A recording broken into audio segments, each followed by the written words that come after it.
بر صغیر بنگلہ دیش، پاکستان، ہندوستان کا مجموعہ، یہاں اہل حق علماء دیوبند تھے۔ جب انہوں نے کفر و شرک اور بدعت کے خلاف کام کیا تو ان پر بھی الزام ایسے لگے جیسے انبیاء علیہ السلام پر لگے تھے۔ ان پر الزامات کئی لگے، ان میں کچھ الزام وہ تھے جو مسلک بریلوی کے امام مولانا احمد رضا خان یہ حج کرنے کے لیے مکہ گئے اور وہاں انہوں نے علماء دیوبند کی کچھ عبارات پیش کی۔ 1906 میں یہ حج کے لیے گئے تھے، 1906، 1323 ہجری۔ انہوں نے 4 الزام علماء دیوبند پر لگائے۔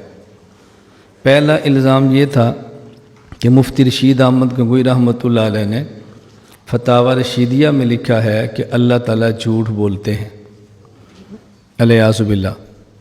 مولانا قاسم نانوتوی رحمۃ اللہ علیہ نے تحذیر الناس میں لکھا ہے کہ رسول اللہ صلی اللہ علیہ وسلم کے بعد نبی آ سکتا ہے، وہ ختم نبوت زمانی کے منکر ہیں۔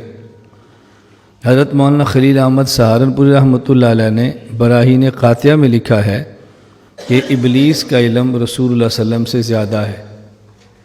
حضرت حکیم الامت مولانا اشرف علی تھانوی نے حفظ الایمان کے اندر لکھا ہے کہ رسول اللہ صلی اللہ علیہ وسلم کا علم زید، عمر، بکر، حتیٰ کہ مجنون، پاگل، حتیٰ کہ صبی بچہ، حتیٰ کہ جانور کے علم کے برابر ہے، الیاذ باللہ۔ مکہ اور مدینہ کے علماء نے فرمایا کہ ہم تو اردو نہیں جانتے، آپ نے اردو کا ترجمہ عربی میں کر کے دیا ہے۔ اگر ان حضرات کے یہی عقائد ہیں جو آپ نے لکھے ہیں تو یہ پھر دائرہ اسلام سے خارج ہے۔ احمد رضا خان صاحب نے یہ باتیں غلط پیش کی، ان سے پھر فتویٰ لے لیا، اس کا نام رکھا حسام الحرمین علی منحر الکفر والمین۔ مین کہتے ہیں فسق کو، کفر کہتے ہیں کفر کو، منحر کہتے ہیں گردن کو، حرمین حرم کی تثنیہ ہے مکہ اور مدینہ، حسام کہتے ہیں تلوار کو، حرمین کی تلوار فسق اور کفر کی گردن پر۔ یہ کتاب چھپ گئی۔ اب ہوا یہ کہ اس طرح خفیہ طریقے سے کام کیا گیا کہ مدینہ منورہ میں رہنے والے شیخ الاسلام حضرت مولانا حسین احمد مدنی رحمۃ اللہ علیہ کو بھی پتہ نہیں چلا۔ جب یہ کتاب ہندوستان سے چھپ گئی، ان حضرات تک پہنچی، تو حضرت مدنی رحمۃ اللہ علیہ نے پھر دارالعلوم دیوبند سے رابطہ کیا اور حرمین کے علماء سے رابطہ کیا کہ آپ کو اطلاع غلط پہنچی ہے، ہمارے عقائد یہ نہیں ہیں۔ تو حرمین کے علماء نے 26 سوالات مرتب کر کے حضرت مدنی کو دیے۔ حضرت نے 26 سوالات دارالعلوم دیوبند بھجوائے۔ ان حضرات نے متفقہ طور پر مولانا خلیل احمد سہارنپور رحمۃ اللہ علیہ کو منتخب فرمایا۔ انہوں نے 26 سوالات کے جواب دیے، اور ان 26 سوالات کے جو جواب ہیں اس کا نام ہے المحند علی المفند۔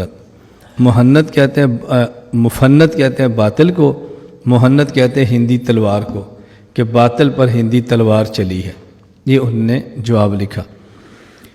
حضرت مولانا گنگوئی رحمۃ اللہ علیہ وفات پا چکے تھے، ان کے بیٹے مولانا مسعود احمد گنگوہی انہوں نے تصدیق فرمائی۔ مولانا نانوتوی وفات پا چکے تھے، ان کے بیٹے مولانا محمد احمد انہوں نے تصدیق فرمائی۔ حکیم الامت حضرت تھانوی رحمہ اللہ زندہ تھے، انہوں نے تصدیق خود فرمائی۔ حضرت مولانا خلیل احمد سہارنپوری کتاب لکھنے والے ہیں، اب تصدیق کی ضرورت ہی نہیں ہے۔ ان کے علاوہ شیخ الہند رحمہ اللہ کی تصدیق موجود ہے، حضرت رائے پور رحمہ اللہ کی تصدیق موجود ہے، اور اس وقت جو ہمارے بڑے بڑے دیوبند کے مشائخ تھے اس کے اوپر ان کی تصدیقات موجود ہیں جو ان نے دستخط فرمائے تھے۔ یا آپ اس کو دیکھ لیں گے کہ ہمارے کتنے حضرات ہیں جن کے اوپر دستخط موجود ہیں۔ ہمارے دیوبند کے حضرات ان سب نے اس کی تصدیق فرمائی ہے۔ اب یہ جو کتاب المحند علی المفند ہے، یوں سمجھیں کہ اب یہ عام کتاب نہیں ہے بلکہ علماء دیوبند کی متفقہ دستاویز ہے۔ دارالعلوم دیوبند سے منسلک 24 حضرات کے دستخط ہیں، مکہ مکرمہ کے 6 علماء کے دستخط ہیں، مدینہ منورہ کے 25 علماء کے دستخط ہیں، مصر کے 3 علماء کے دستخط ہیں، جامع ازہر کے، علماء دمشق میں سے 12 علماء کے دستخط ہیں۔ اب اتنی تصدیق کے ساتھ یہ کتاب چھپی، المحند علی المفند اس کتاب کا نام ہے۔ اب یہ کتاب مارکیٹ کے اندر آ گئی ہے۔ تو یہ المحند علی المحند علماء دیوبند کے عقائد کی دستاویز ہے، اس لیے بطور عقیدے اس کتاب کو پڑھا اور پڑھایا جاتا ہے۔ میں نے گزشتہ کل آپ کی خدمت میں عرض کیا تھا، ایک عقیدہ ہوتا ہے اور ایک پالیسی ہوتی ہے۔ تو مہند یہ عقیدے کی کتاب ہے، پالیسی کی کتاب نہیں ہے۔ اب اگر کوئی حضرات فرمائے نا یہ وقتی بات تھی، دفع الوقتی تھی، اس وقت کی ضرورت تھی، تو آپ سوال کریں کہ یہ پالیسی ہے یا عقیدہ ہے؟ پالیسیاں وقت کی ضرورت ہوتی ہیں، عقیدہ وقت کی ضرورت نہیں ہوتی۔ اس لیے عقائد ہمیشہ وہی اپنائے جاتے ہیں جو کہ اپنے ہوتے ہیں۔ عقائد کے بارے میں کبھی بھی آدمی غلط فہمی کا شکار نہیں ہونا چاہیے۔